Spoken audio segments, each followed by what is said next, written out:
ቅድመ ዓለም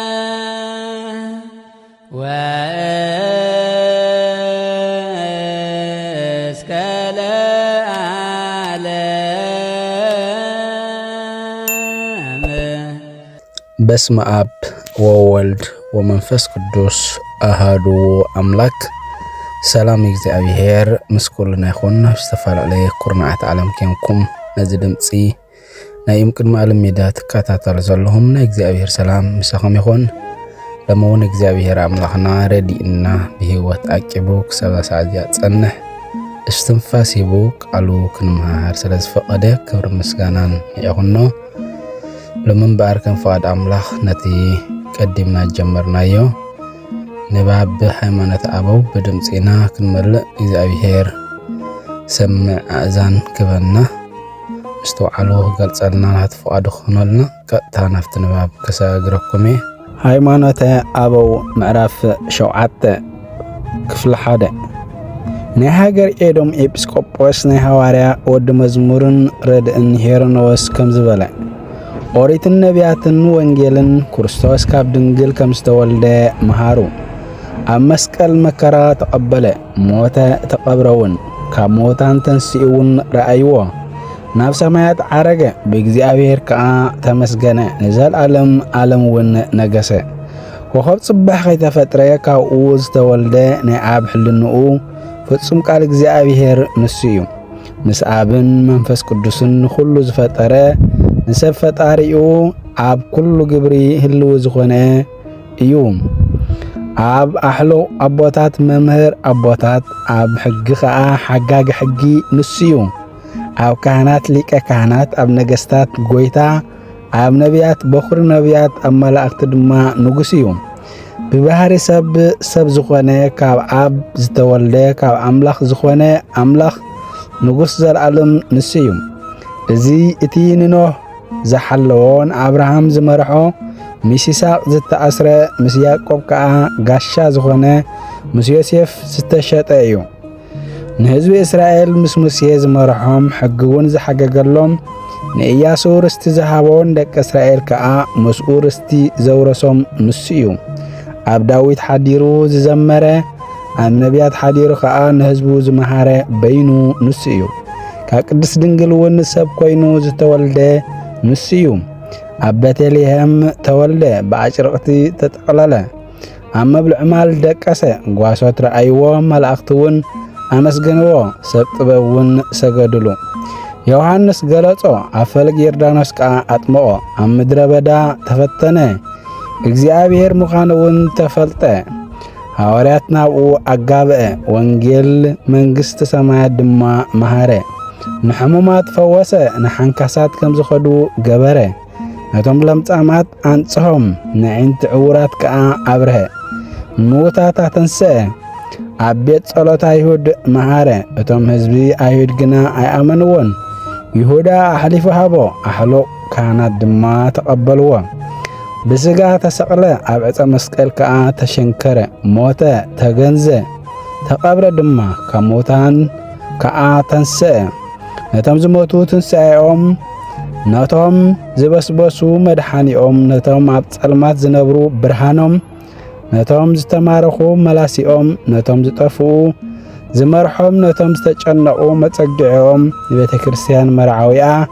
ነቶም ዝኣምኑ ሓላዊኦም ንችርቢኤል ዝፈጠረ ንሰራዊት መላእክቲ መራሕዮም እግዚአብሔር አምላኽ ካብ አምላኽ ዝኾነ አምላኽ ካብ እግዚአብሔር አብ ዝተወልደ ወልድ ዋሕድ ኢየሱስ ክርስቶስ ንጉስ ዘለዓለም ንሱ እዩ አሜን። ክፍል 2 እዚ ናይ ሐዋርያ ወድ መዝሙር ናይ ሃገር ኤዶም ኤጲስቆጶስ ዝኾነ ቅዱስ ሄሮኖስ ከም በሐድሽ ከም ዝበለ ቅዱሳት መጻሕፍቲ ክርስቶስ ሰብ ምዃኑ ከም ዘረድኡና ከምኡ ከዓ ንሳቶም ንሱ አምላኽ ከም ዝኾነ የረድኡና እዮም ከምቲ ስጋ ከም ዝኾነ ዘረድኡና ከምኡ ንሱ መንፈስ ከም ዝኾነ የረድኡና እዮም ንሱ ቃል እግዚአብሔር እዩ እግዚአብሔር ከዓ እዩ ከምቲ ብዳሕራይ ዘመን ካብ እግዝእትነ ቅድስት ድንግል ማርያም ከም ዝተወልደ ዘዘንትውልና ከምኡ ንሱ ካብ እግዚአብሔር ከም ዝመጸ ዳግም የዘንትውልና እዮም ንሱ ውን ኩሉ ፍጥረት ሰብ በኹሪ ልደት እዩ ንሱ ከም ዝጠመየ ከምኡ ድማ ንብዙሓት ህዝቢ ኣጽገበ ንሱ ከም ዘጸመየ ንማይ ናብ ወይኒ ለዊጡ ነቶም ናብ መርዓ ዝተዓደሙ ኣስተዮም ቀደም እውን እስራኤል ካብ ግብጺ ክወጹ ከለዉ ካብ ከውሒ ማይ ኣስተዮም ንሱ እውን ክርስቶስ እዩ ዳግም ከዓ በዓሉ ጎይታና ኢየሱስ ክርስቶስ ነቶም ብኡ ዝኣመና ንናይ ዘለዓለም ህይወት ዝፍልፍል መንፈሳዊ ማይ ሃበና ንሱ ከም ዝደኸመ ከምኡ ድማ ነቶም ዝደኸሙ ጾር ዝኸበዶም ከም ዘዕረፈ ንፈልጥ ኢና ንሱ ወዲ ዳዊት ከም ዝኾነ ከምኡ ከዓ ኣምላኽ ዳዊት እዩ ንሱ ካብ ዘርኢ አብርሃም ከም ዝኾነ ከምኡ ድማ ቅድሚ አብርሃም ነበረ ኣብ ገጹ ጡፍ ከም ዝበልሉ ከምኡ ንሱ ከዓ ኣብ ገጽ ደቂ መዛሙርቱ ኡፍ ኢሉ መንፈስ ቅዱስ ኣሕደረሎም ንሱ ከም ዝጓሃየ ንህዝቡ ሓጎስን ደስታን ሃበ ከም ዝተተሓዘን ዝተዳሰሰን ከምኡ ነቶም ክሕዝዎ ዝደልዩ ካብ ማእከሎም ከም ዝወፀ ክሕዝዎ ከም ዘይከኣሉ ዝፍለጥ እዩ ኣብ ዕጽዊ ማዕጾ ኣተወ ክኽልክልዎ ድማ ኣይከኣሉን ከም ዝደቀሰ ከምኡ እውን ከም ብሓድሽ ተንስአ ንባሕርን ንፋሳትን ገሰጾም ኣዘዞምን መናፍስቲ እውን ተኣዘዝሉ ከም ዝሞተ ከምኡ ተንስአ ንሙታት ከዓ ኣተንስአ ከም ዝተንስአ ከዓ ከምኡ ሕያውን መድሓንን እዩ ኣብ ምድሪ ከም ዘላገጽሉ ዝጸረፍዎን ከምኡ ቶም ኣብ ሰማያት ዘለዉ ከዓ የኽብርዎን ብምስጋና ይዕቢዎን እዮም ብዝሓምም ስጋ ተሰቕለ ብሓይሊ እግዚአብሔር ድማ ሕያው ኮነ እዚ ድማ መለኮት እዩ ናብ ታሕቲ ማዓሙቕ ምድሪ ወረደ ነፍሳት ሰብ ከዓ ማረኸ ከምኡ እውን ናብ ሰማያት ዓረገ ንሱ ኣብ ኩሉ ሙሉእ ክንሱ ናብ መቃብር ንምእታው ከም ሞት ተጸሩ ተራእየ ብስጋ ደኣ ሞተ እምበር ንሱስ ንዘለዓለም ሕያው እዩ ምዕራፍ 8 ረድኢ ሐዋርያት ዝኾነ አጢፎስ ባራንጥያ ተባሂላ ኣብ ተሰመየሉ ጊዜ ናይ ሃገር ቆስጠንጢንያ ሊቀ ጳጳሳት ዝነበረ ከም ዝበለ ኣብ ድርሳኑ ብዛዕባ ልደት ክርስቶስ ጎይታ ቅድሚ ዘመናት ዝነበረ ከነሱ ሎሚ ከም ልደት ሰብ ተወልደ እቲ ካብ ኣቦ ዝተወልደ ቃል እግዚአብሔር ምስ ኣቦን መንፈስ ቅዱስን ማዕረ ከነሱ ካብ መለኮቱ ከይጎደለ ብፍቃዱ ትሕት ኢሉ መልክዕ ባርያ ብምውሳድ ሰብ ኮነ ኣታሰብ እቲ ስጋ ዘይነበሮ ሰብ ዝኾነ ቃል ምእንተኻ ስጋ ተዋህደ ብመለኮቱ ዘይድህሰስ ምእንተኻ ተዳህሰሰ ኣታሰብ እቲ ብመለኮቱ ጥንቲ ዘይብሉ ፍጹም ስጋ ለበሰ እቲ ዘይርአ ዝነበረ ዝርአ ስጋ ለበሰ እቲ ዘይልወጥ ዝነበረ ብዝልወጥ ስጋ ተዳህሰሰ ንስጋ ድማ ዘይልወጥ ገበሮ ኣብ ቤት ለዊ ሓደረ እቲ ንሰማይ ብደመና ዝጥቕልሎ ብኣጭርቕቲ ተጠቕለለ እቲ ንጉስ ነገስታት ኣብ መብልዕ ማል ተወልደ ምዕራፍ 9 ክፍሊ 1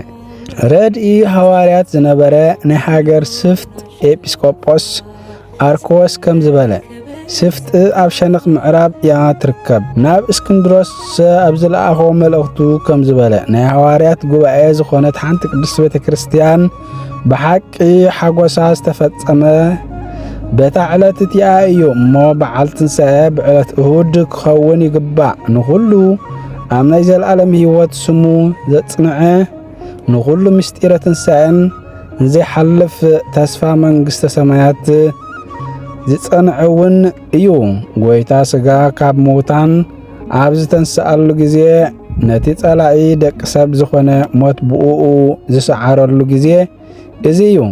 ካብ ሕጂ ንድሓር ግና ኣይመወትን እዩ ስለ ዝተዋህደ ምስ መለኮት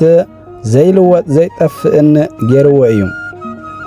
ሙሉእ ክብርን ምስጋናን ገይሩ ናብ ኣቦኡ ኣቕረቦ ንዕኡ ሰማያት ተኸፍተሉ ካብ መንበር መለኮቱ ዘይተፈልየ ክንስቱ ድማ ምስ ኣብን መንፈስ ቅዱስን ኣብ መንበር ክብሩ ተቐመጠ ምዕራፍ 10 ይቕጽል ቅድመ ዓለም